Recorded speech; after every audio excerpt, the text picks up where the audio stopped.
Осылай төртеу жасаймыз.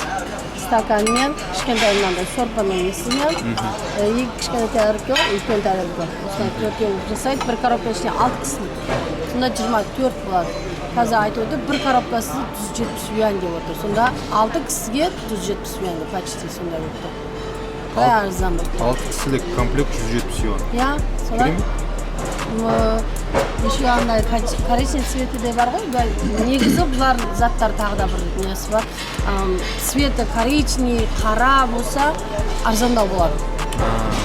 Неге? Маған цвет қосады ғой.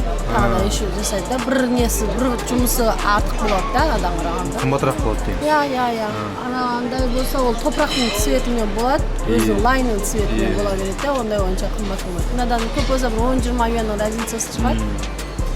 Қазір бағасы 170 юан. Мынау вообще Қазақстанда ондай бағамен шықпайды, мүмкін емес.